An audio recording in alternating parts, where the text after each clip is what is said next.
Story 1. The Thing in the Downpour. This happened back in 2015, when I was house-sitting for my grandparents' old farmhouse in rural Missouri. The place was isolated miles of cornfields and dense woods stretched in every direction. It was a beautiful, quiet place during the day, but at night, the remoteness felt oppressive. I was staying for a week, and on the third night, a massive summer storm rolled in. I remembered the feeling of the air dropping and the ominous purple sky before the rain hit. When it finally did, it was biblical, drumming so hard on the metal roof it sounded like 1,000 tiny hammers. I was sitting in the living room, trying to read by the flicker of a single lamp when the power finally gave out. Everything plunged into a thick, wet darkness. The only sounds left were the terrifying roar of the wind and the relentless percussion of the rain. I found my heavy-duty flashlight and decided to just turn in for the night, hoping the power would be back by morning. As I was heading up the old, creaking wooden stairs, my foot froze mid-step. Even with the storm raging, I heard a sound that was distinct and completely out of place. It was a heavy, dull thump outside, like something massive and wet had landed or hit the wooden porch. It was loud enough to cut through the noise of the downpour. I stopped dead on the landing, flashlight beam shaking wildly on the worn wallpaper. My mind instantly raced, throwing out rational explanations. A tree branch, a heavy piece of garden furniture blown over by the wind, anything but what my gut was screaming. But the silence that followed the thump was deeply unsettling. The wind seemed to suddenly drop a notch, as if nature itself was holding its breath. I stood there for a minute, heart hammering against my ribs, before slowly making my way to the front window. The old glass was warped and streaked with water, making it almost impossible to see clearly, but I could make out the silhouette of the porch swing swaying violently. I pressed my face close to the glass, trying to pierce the gloom. Then, in a momentary, brilliant flash of lightning that illuminated the entire yard like a stark photograph, I saw it. A figure was standing right next to the porch, just beyond the railing, where the shadows of the eaves met the yard. It was tall, unnervingly tall, and incredibly skinny. It stood facing the house, seemingly watching the dark windows. It didn't look like it was wearing a coat or hat, just a dark, smooth silhouette against the churning gray background. But the worst, most profoundly wrong detail was its head. It seemed too small for its body, or maybe it was just angled in a way that made it appear non-existent, tucked into its shoulders. The instant the light vanished, plunging the world back into darkness, I bolted from the window. The cold dread that hit me was immediate and absolute. I stumbled back into the hallway, my legs feeling like lead. I backed away slowly, never taking my eyes off the invisible space where I knew the thing was still standing. My body was screaming at me to run, but I was rooted to the spot by pure terror. Then the sound came, a slow, deliberate, scraping drag across the wooden porch floorboards. It wasn't the wind moving something. It was definitely moving toward the front door. I finally snapped out of my paralysis. I ran through the living room and into the kitchen, grabbed a heavy iron frying pan, the nearest thing that felt like a weapon, and locked myself inside the pantry. I sat down on the cold floor in that cramped, pitch-black space, clutching the pan and listening to the storm. But now, beneath the drumming rain, I could clearly hear a rhythmic, wet thudding against the front door. It wasn't a knocking.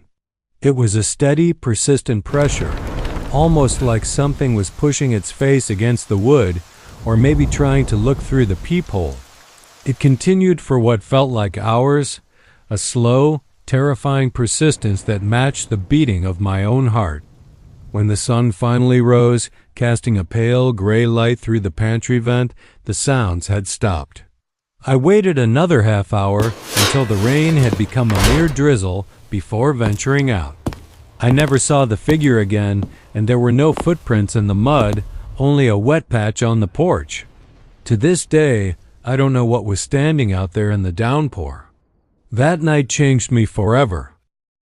Story 2. The Roadside Observer. This happened around 2006, when I was driving cross-country from Arizona to Washington State. I was 22, trying to save money on a moving truck, so I was driving my old sedan packed tight with everything I owned. I was trying to make good time, pushing through the miles on a long, sparsely populated highway cutting through a heavily forested area somewhere in Northern California.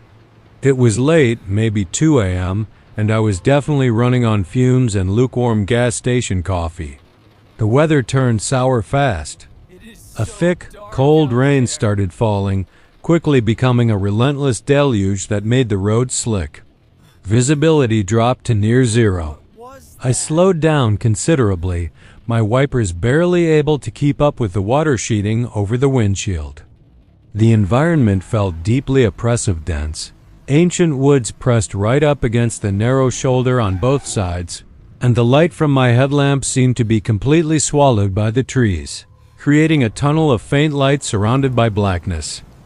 I remember the silence inside the car, just the hiss of the tires on the wet asphalt and the frantic squeak of the wipers struggling against the storm.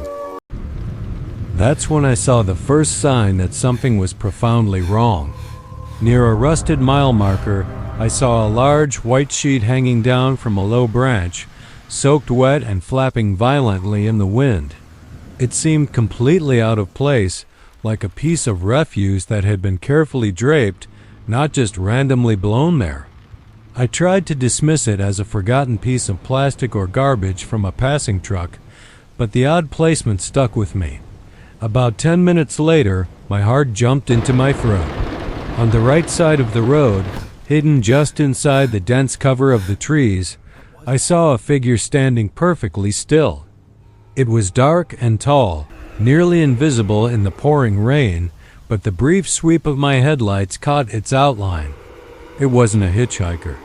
It was too deep in the tree line, almost pressed into the shadows. As I sped past, I got a distinct impression that it was facing the car, its attention fixed solely on me. It was unmoving, just a black, vertical silhouette in the overwhelming darkness. I felt a jolt of raw fear.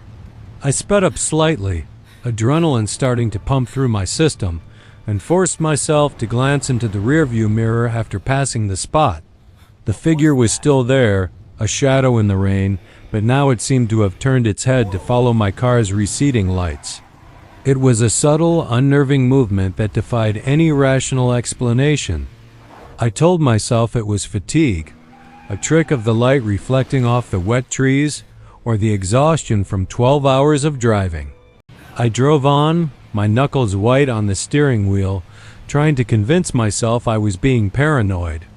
But then, less than 5 miles down the road, an impossible distance for a pedestrian to cover in those conditions, I saw it again. The same tall, dark shape standing right next to the tree line. This time, it was closer to the shoulder. It had no discernible features, just a pitch-black, light-absorbing outline that seemed to defy the heavy rainfall around it. It hadn't walked or run. It had simply relocated. It was waiting for me. A wave of pure, cold terror washed over me. I knew, with a certainty that chilled me to the bone, that whatever this was, it wasn't human and it was keeping pace with me, using the cover of the woods to observe my movements. The heavy rain and the dense darkness were its allies. I pushed my foot down on the gas pedal, the engine whining as the car hydroplaned slightly on the slick asphalt. I drove the next 50 miles in a state of hyper-alert panic, headlights cutting frantically through the continuous storm. I absolutely refused to look in the rearview mirror again, terrified of seeing the outline of that thing gaining ground or appearing in the immediate foreground.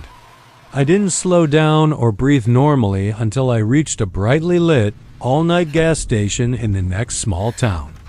I pulled over, my hands shaking violently, and sat there hyperventilating for 20 minutes until the fear subsided enough for me to move. I never saw the figure after that night, but the memory of it standing perfectly still in the torrential rain, just observing, remains with me.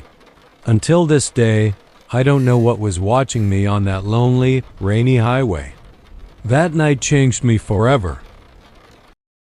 Story 3. The Voice in the Woods. This happened in the summer of 2018 when I went camping with my best friend in the Oregon wilderness. We were deep in the Cascade Mountains, miles away from any major road. It was a secluded spot we'd used before, nestled near a small creek. We set up camp late, just as a huge bank of dark clouds rolled in. By 10 p.m., the rain started, a soft, steady drizzle at first, then a full-blown thunderstorm that trapped us in the tent. We were just talking, trying to ignore the increasingly loud sounds of the storm, when the air inside the tent dropped about 20 degrees. The rain outside, which had been a constant drumming, suddenly became muffled, almost as if a heavy blanket had been thrown over the tent. Then, the forest went dead silent. The rain was still falling, but the usual rush of the wind and the cacophony of the night insects had vanished. It was an unnatural quiet, the kind that makes you instinctively whisper. My friend and I stopped talking and looked at each other, both registering the weird shift. He was just about to say something when we heard it. It was a sound coming from the dense woods about 30 feet from our tent. It was a wet, heavy, rhythmic thump, like something very large was moving slowly and deliberately through the underbrush. Whatever it wasn't walking. It was moving on 2 feet, but the steps were too heavy and too slow for a person. I grabbed my flashlight and shined it uselessly at the tent wall. My friend quietly told me not to open the zipper. We just sat there, listening to the slow, heavy thudding as it came closer. It sounded like it was circling the tent.